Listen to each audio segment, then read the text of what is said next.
Today we're going to be looking at the partner's prologue to his tale as well as the partner's tale. So what we've been reading so far is just the general prologue to the Canterbury Tales with the descriptions of all the characters. Today with the partner's prologue, that's the partner's introduction to his tale. So what we're going to be focusing on here is an exemplum. That's a short anecdote or story that illustrates a particular moral point.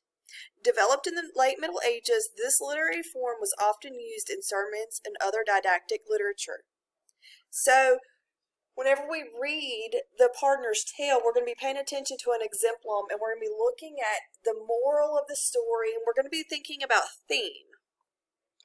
All right, so let's move on. We're going to move on down to this. Now, right here, where you see the background, right here. Read over that. I'm just going to pause for just a second. Read that, and after you read it, you can come back and I'm going to move on. All right. So what you should have gotten from there is you now understand that a partner is someone who is granted permission by the Pope to give out indulgences, which were certificates for forgiveness, and so. And then there were some, even though they weren't supposed to take money for these indulgences, these pardons, some of them did. So we've already talked a little bit about that when we talked about the description of the partner. And if you go back to the description of the partner, there were some details that described him that showed us that he was a con man, that he was tricking people to giving him money. There are two documents that I've given you. One is the PDF that we were looking at in the very beginning, and then the other one is this. Now, I'm going to be going through with this one because it's a little bit easier for you to see everything, and it's just a more compact document. If you want to use the other one, you can. They're the same translation. Make sure that you understand that at this point, this is not the narrator speaking anymore. This is the partner speaking. So this is the partner speaking.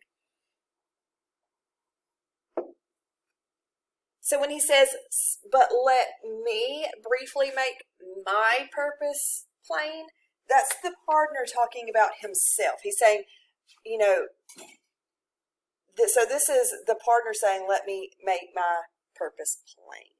All right, so I'm going to play through, and then we're going to go back and get some notes on it, and then we'll pick up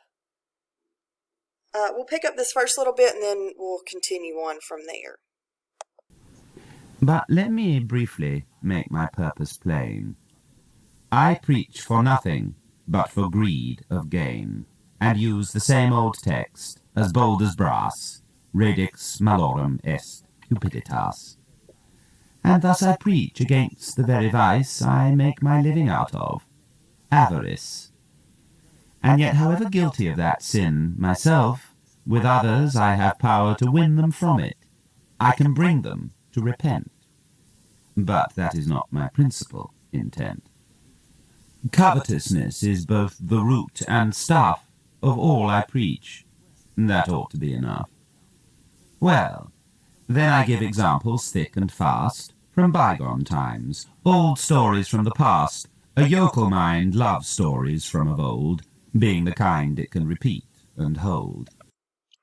All right, let's stop there for just a second. I'm going to take some notes and show you guys a few things that you need to get. So this is Latin. Radix malorum est cupiditas is Latin for the root of evil is desire.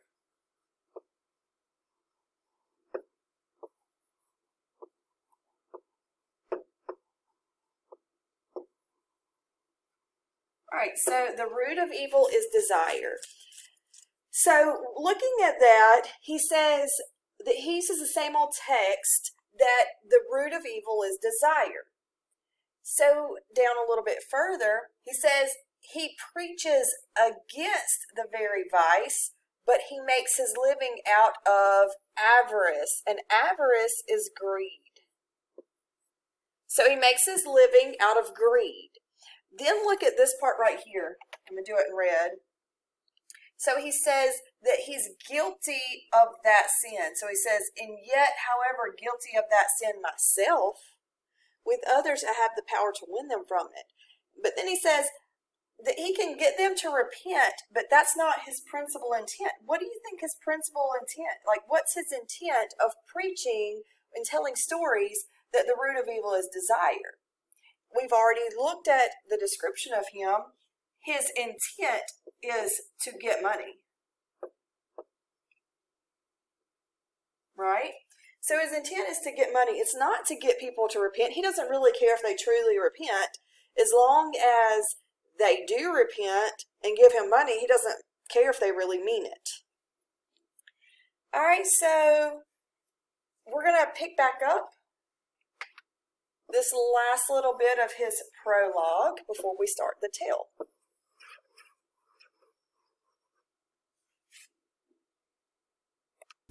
What?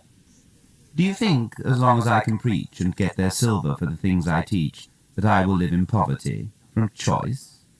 That's not the counsel of my inner voice. No. Let me preach and beg from kirk to kirk, and never do an honest job of work, no, nor make baskets like St. Paul to gain a livelihood. I do not preach in vain. There's no apostle I would counterfeit. I mean to have money, wool, and cheese, and wheat, though it were given me by the poorest lad or poorest village widow, though she had a string of starving children, all agape. No, let me drink the liquor of the grape, and keep a jolly wench in every town. But listen, gentlemen, to bring things down to a conclusion, would you like a tale? Now, as I've drunk a draught of corn-ripe ale, by God it stands to reason I can strike on some good story that you all will like. For though I am a wholly vicious man, don't think I can't tell moral tales. I can. Here's one I often preach when out for winning. Now please be quiet. Here is the beginning. If you notice, I made note of a few things as we were reading, and so let me go through and just talk a little bit about some of these. So when he says that he goes and he preaches and begs from kirk to kirk, that means church to church. That's what a kirk is, and that's something that you might see throughout different literature, is kirk being a church. And he says, I mean to have money, wool and cheese and wheat. So those are nice and expensive things, right? Even if it was given to him by the poorest lad or the poorest village widow. So he's saying, I want nice things, even if that means I have to take from the poorest people in the town. Then go down a little bit further. Right here he says, for though I am a wholly vicious man. So he admits to how he is. He's not trying to hide it from the people he's talking to. He says, I'm a wholly vicious man. He says, I can tell moral tales. This part right here, he says, here's one I often preach when out for winning. And out for winning means that he wants money. Meaning that he's like, okay, if I really want to rake in some money, I'm going to tell this story. So you can go back and look at what he's talked about. And if you're looking at what he's talking about, you're going to know that the moral of his story is going to be something along the lines of the root of evil is desire, because he says he likes to tell stories with that moral. Unfortunately, I do not have the audio for this. So what I'm going to do is I'm going to tell you, all right, now read this portion. And you're going to pause the video. You're going to read that portion on your own. And then I'm going to go back through and explain it. Or you can let me explain it and then pause the video. So that's your choice. You can either allow me to explain it, then read on your own, or you can read on your own and then I'll explain it for you. That's your choice. But anytime I say, you need to read this next portion, you need to decide if you want to go ahead and read it or wait until after I explain it. All right, so the first part that we're going to read is just this right here. So he starts off and he says, it's of 3 rioters that he has to tell. And and everything that I underlined here, this is what they do: vice, ribaldry, gambling, stews in public houses, they're carousing, dancing, dicing, which dicing is gambling, and then they eat and drink far more than they can hold. So a rioter, the way that it's put here, a rioter is not someone out, protesting and rioting. A rioter here is someone who, lives this wild, unrestrained lifestyle of drinking and cursing and gambling and all these different sins. So he brings that up first. The next part I'm going to go over is just this portion right here. From the top of the right-hand side all the way down to right there. So I went a little bit past it, but right there. All right. So you can either pause it and read it first, or you can wait until I go over it and then you can read it. But you need to read it on your own, either before or after I explain it. Otherwise, you're going to be missing some details. I'm not going to talk about every little thing. Okay, so the partner's telling the story, and he says, it's of 3 rioters I have to tell. So he's going to be talking about 3 rioters, or 3 men who are living the sinful lifestyle. And he says, long before the morning service bell. Well, guess what? That means long before the bell that rings in the morning. So it's early in the morning, and guess what they're doing? They're sitting in the tavern for a drink. So it's early in the morning, so they're drinking early in the morning.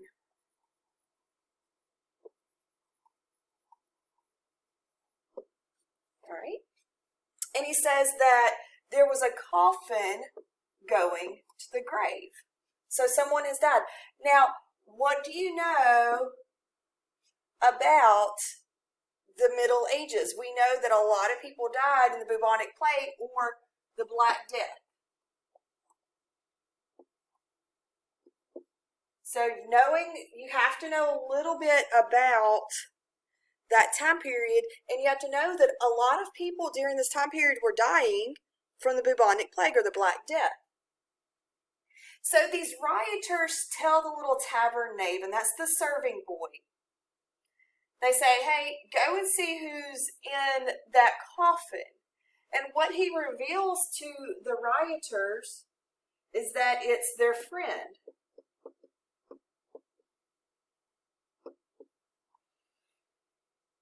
All right, so we find out that it's the rioter's friend in the coffin.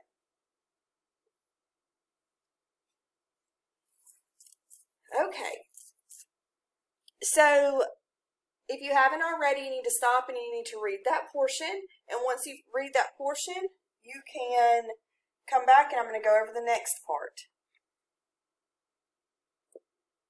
The next part that we're going to read is just this right here. And the first thing that I'm going to point out here is this. They say, there came a privy thief, they call him Death. And what do you notice about the word death? It's capitalized, right? It has that capital D. So death is being personified. So death is being personified as and look at the line. There came a privy thief, they call him Death. What is death being personified? What kind of person? You should have picked up that he's being personified as a thief. So, and I'm going to put the word personification over here.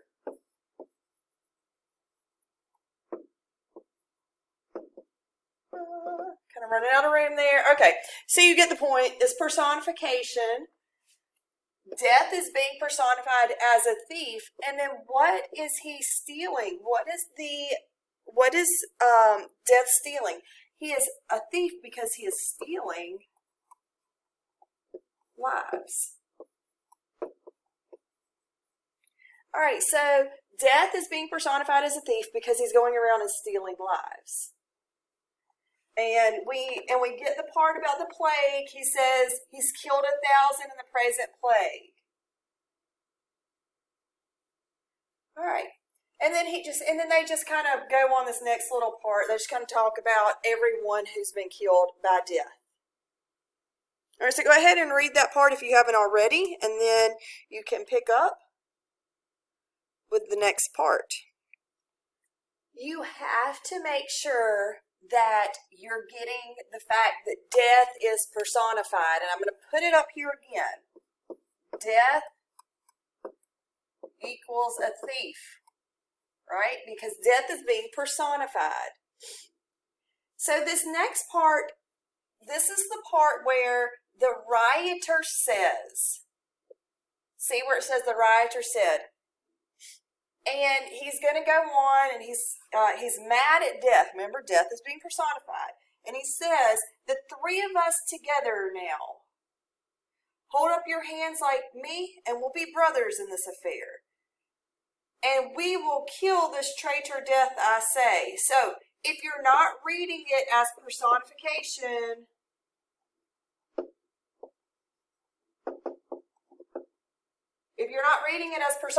you're going to be like, what in the world are they talking about?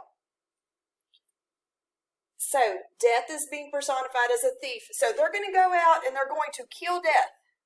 That's their goal, is to kill death.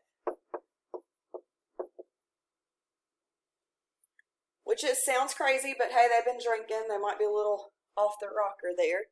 So, they swore to one another that they would go and find death and kill him. Look down here, it says, if we can only catch him, death is dead. So they're going out to find death to kill him, to avenge the death of their friends and everyone in the village. So they're mad at death, they're going to find him, they're going to kill him. Before we move on to the next page, I just want you to get that this part right here, this very bottom 6 lines, what you need to get from this is that they met a poor old man. So they're out trying to find death. They meet with a poor old man. And then they're going to have a conversation with the poor old man. And I'm going to talk a little bit about that before we read the conversation so that you don't get lost in this next portion. So you're going to read the entire part that's on the screen right now, which goes to line 142. And the biggest thing that you need to get from this is that the old man wants to die. But let's look at a few details. One of the rioters says, why live so long? Isn't it time to die? So that's what one of the rioters says to this old man.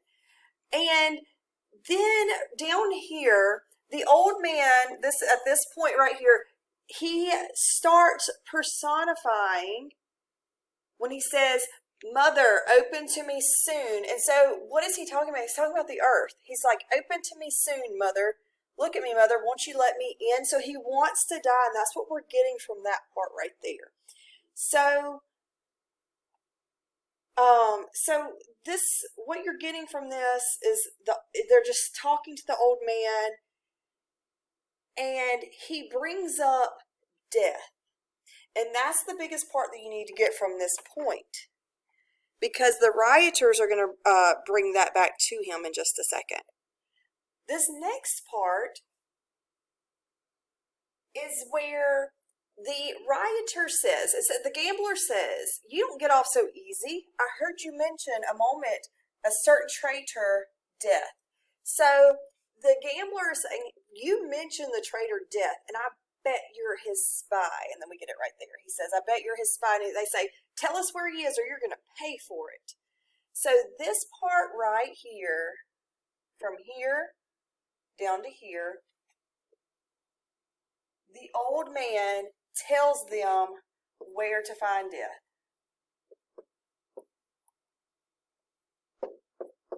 So the old man tells them where to find death, and what does he say? He says, turn up this crooked way towards the grove. I left him there today under a tree. There you'll find him waiting. So the old man talks about death earlier because he wants to die. the gambler, and think about how they're talking to this old man. They're like, shouldn't you die? And then they say, you don't get off so easy. Tell us where he is or you're going to pay for it. So the old man says, all right, fine. If you want to know, go up this crooked way underneath the tree, you're going to find death. And so the rioters leave the man and they go off in search of death. Before we move to the top of the right-hand side of this page, this part right here,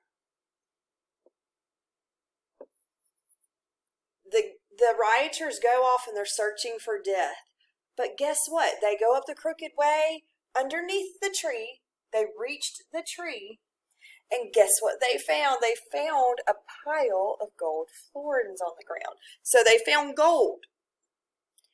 And right here it says, no longer was it death those fellows sought. So the rioters go off looking for death. Instead, they get to where the old man said they would find death. And instead, they find the gold coins. And no longer are they worried about death because all they care about is the gold. So let's see what happens after. And this is kind of that turning point. If you're thinking about plot structure, this is that turning point where they find the gold and it changes the whole course of the story.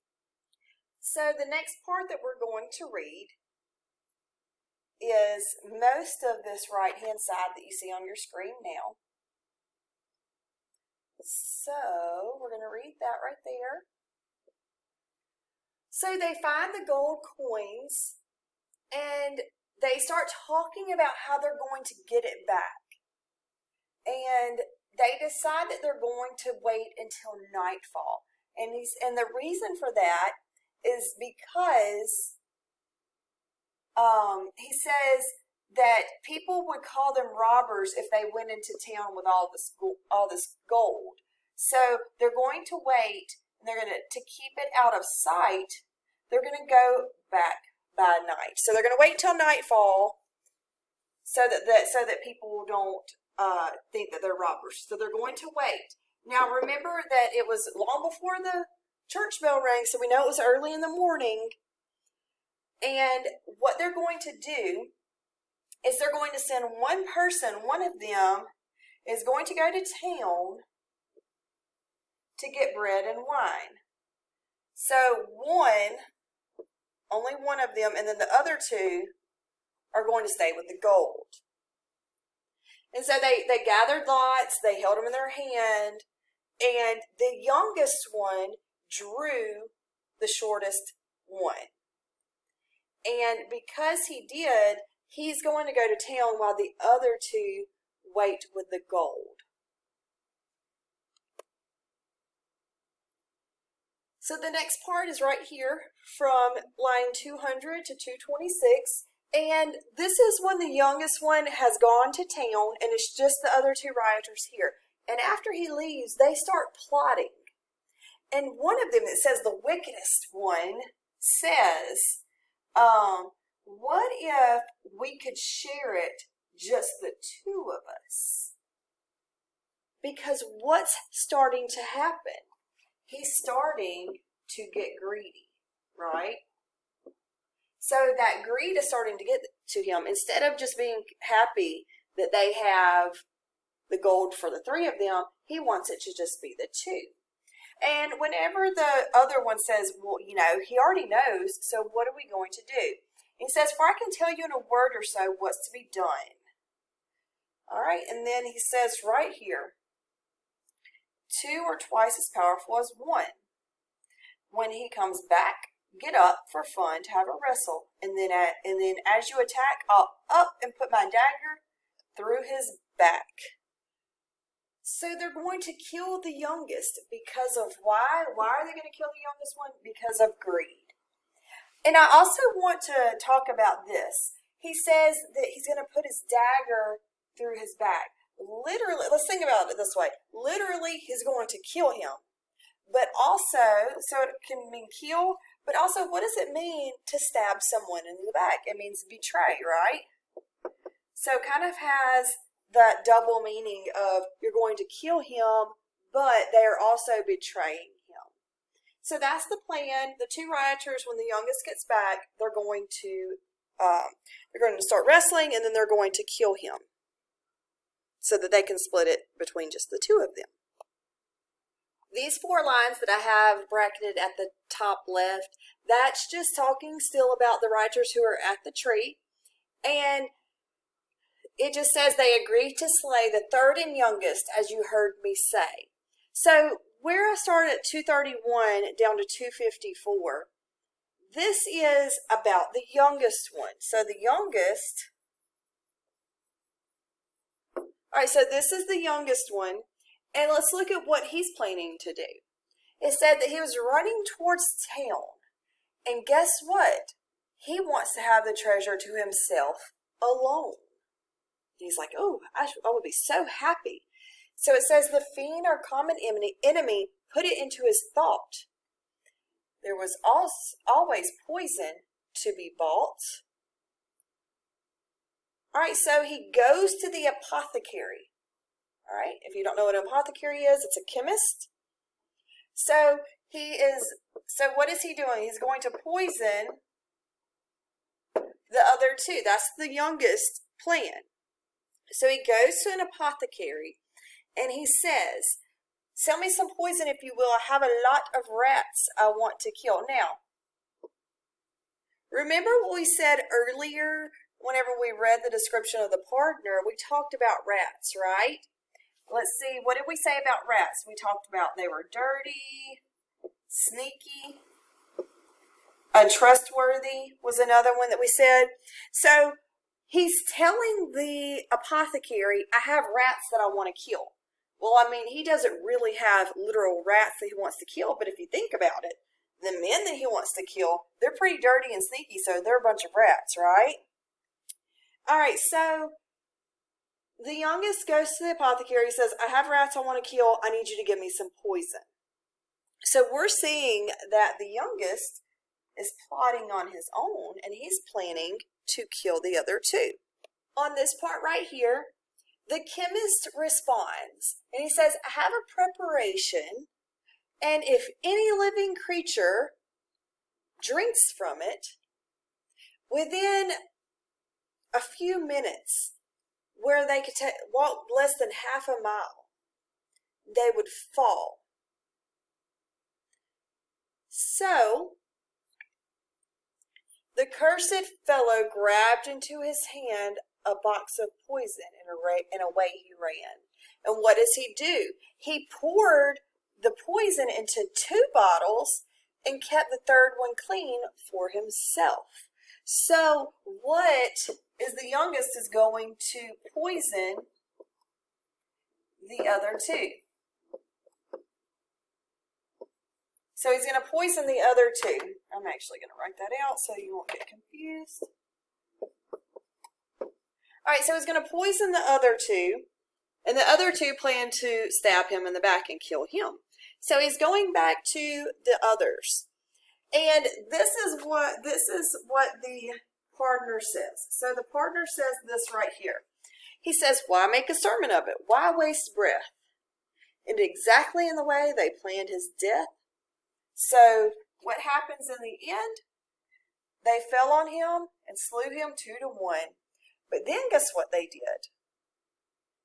They, reaching for a sup, they took a bottle full of poison up. And then what happens? They all perish. So they all die.